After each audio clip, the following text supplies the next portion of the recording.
Because we're talking about Pokemon today, what's your favourite starter? Well, my first game was yellow, so I started with Pikachu. No man, Bulbasaur all the fucking way. That's the one for me. But I guess I've got to talk about Charmander.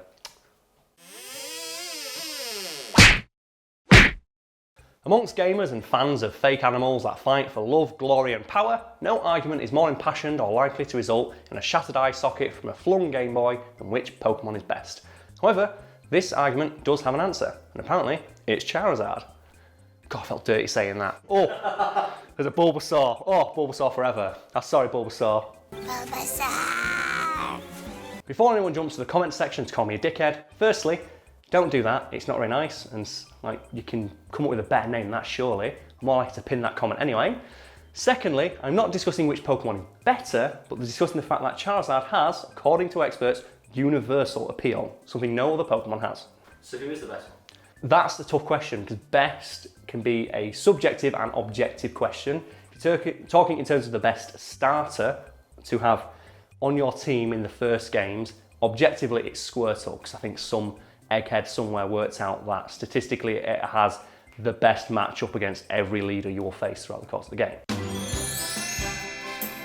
Obviously as well, it can be a subjective term, because I personally don't give a shit about that, and Bulbasaur all the way. There are a lot of ways you can interpret the phrase, the best Pokemon, and the way I'm looking at it today is its appeal. And Charizard has the most universal appeal of any Pokemon ever released, which I think is quite impressive, considering it's one of the first ones they made.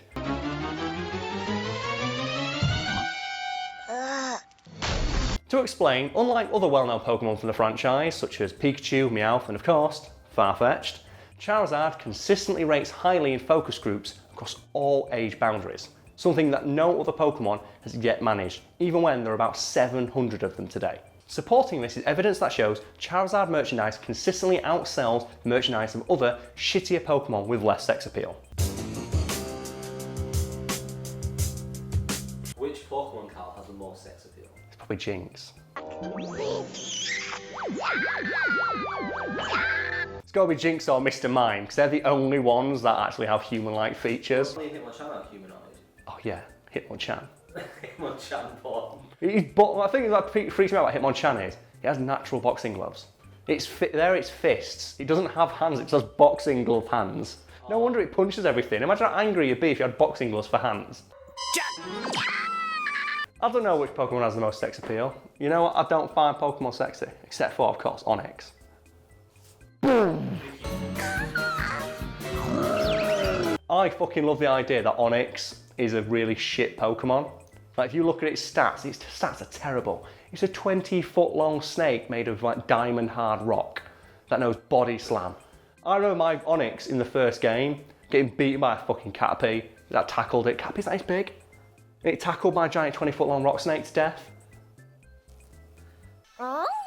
According to media analysts studying the Pokemon phenomenon, Charizard's badass appearance and penchant for suplexing things from orbit is one of the reasons it's consistently voted as one of people's favourite Pokemon. A sentiment echoed by children who, in questionnaires, answer that the reason they like Charizard because it's cool looking.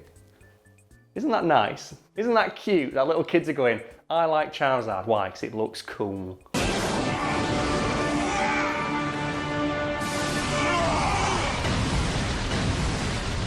You know what? It does look cool.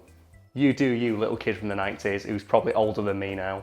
Well, of course I think it's cool. It's a fire-breathing dragon. Well, it's not technically a dragon, unlike Executor. Oh, yeah. We can't forget that. Never forget anyone. Charizard, picture behind me, not a dragon.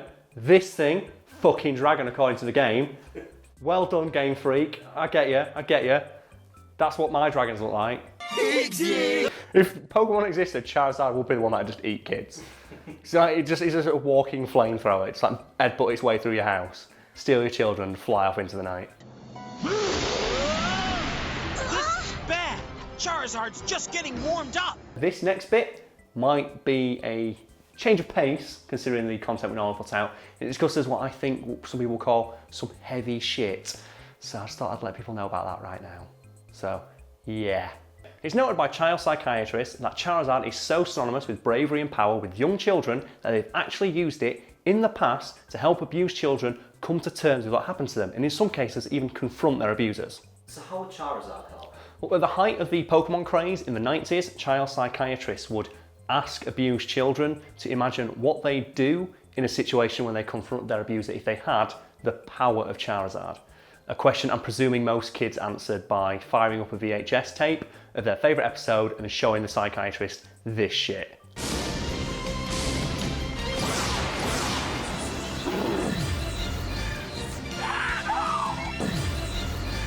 People working with vulnerable children at the time noted that because of Pokemon's mass appeal, most if not all children were aware that Charizard was a stone cold badass who didn't take shit from anyone, regardless of how many badges you had.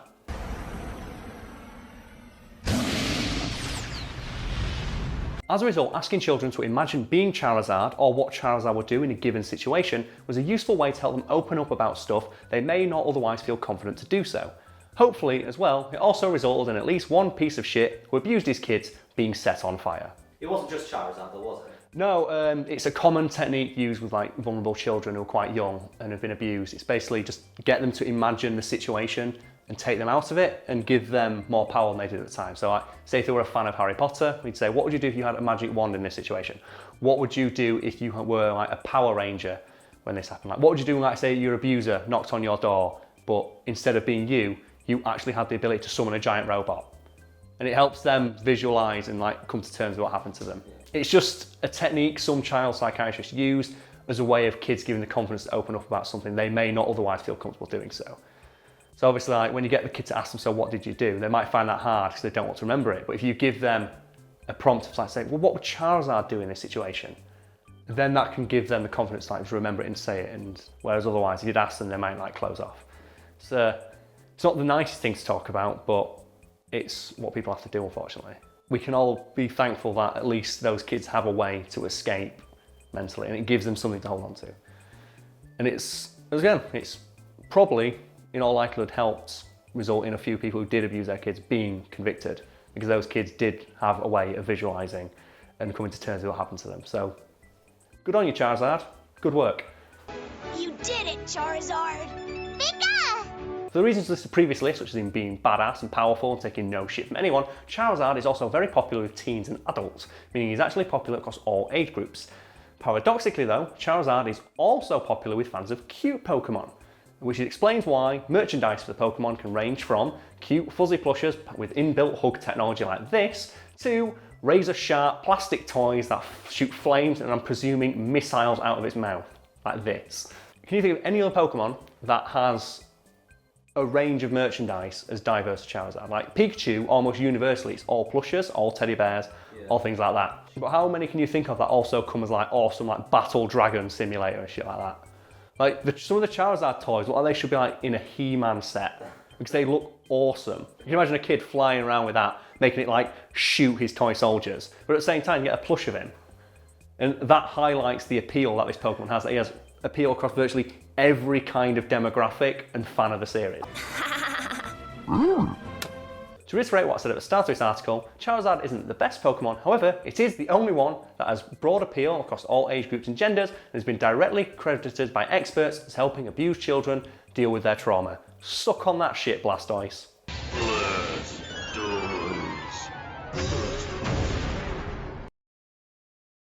Like, Charizard is fucking awesome. Like, I'm not the biggest fan of Charizard, but you've got to respect its hustle. It's like, when you realise it's one of the only Pokemon that is popular with boys, girls, little kids, kids who are about like 5 to 10, teenagers, adults. Old people. Old people fucking love Charizard. Old people are just like, come as standard as fans of Charizard. They fucking love it. They can't get enough of the Zard. What other Pokemon? No other Pokemon has that. And that's why actual like media analysts have gone like, why is this one Pokemon so much more popular than the mascot for the series? Charizard has a broader appeal than the mascot for the entire series, like the one they push to be the face of the company. Like Pikachu is the one that they push as being, this is the Pokemon that we want you to, everyone knows. And more people recognise Pikachu, but more people are fans of Charizard. And that's what this video is talking about. It's not, oh no, but Charizard's shitting the meta because it's got 4 times weakness to rock attacks. I don't give a fuck about that. Suck my balls. No, I'm talking about the fact this Pokemon has universal appeal, which nothing else does. And that's amazing. So, as usual, do whatever the fucking bullshit is that everyone else does. And then let us know what your favourite Pokemon is. 'Cause mine is Shedinja. I don't know why. I just think it's a really unique concept. It's, Pokemon with 1 HP that can block any attack that's super effective. And it sucks so much shit, it's terrible. Dies all the time, but every Pokemon game since it's had it in, I've always had one in my team. I've got a real soft spot for Misdreavus. Misdreavus? Yeah. Yeah, that's an obscure one. My favourite Pokemon is just Shedinja. It just looks awesome. I love the idea that it's based on like the husk of a Pokemon. Yeah. It's just the husk of your thing that evolves. Like when you had that Ninjask and it leaves behind a Shedinja, I'm like, that's awesome. Get rid of this shit thing. Fucking Shedinja. And when early game as well, when you're fighting just Pokemon who've got no tackle and it's immune to all attacks, that thing's a god. I remember the first time I did that when I was a young kid and I played my brother. He's like, how do I beat this? Every move misses. So that's my favourite Pokemon. Oh god, Shedinja. It just looks so awesome. And because it floats constantly, it floats like this. And that's it. And it just moves around like... My favourite one in the game was Articuno. It was my first level 100. Oh yeah, we can solve, again, Articuno, best legendary. We solved that as well. Best legendary bird, Articuno. Best legendary dog. I like Raikou. No, good, that's what I was going to say. I was trying to think in my head, what's the electric one? Yeah, that's the electric one, isn't it? Good, right. And then we move on to, what other legendaries are there? There's the Reggies. Oh, they're all shit. They all look crap. They all look like fridges. They just don't hold a candle. So just fucking, here's a bird that's just constantly on fire. So you know what? I can dig that. That's pretty sick.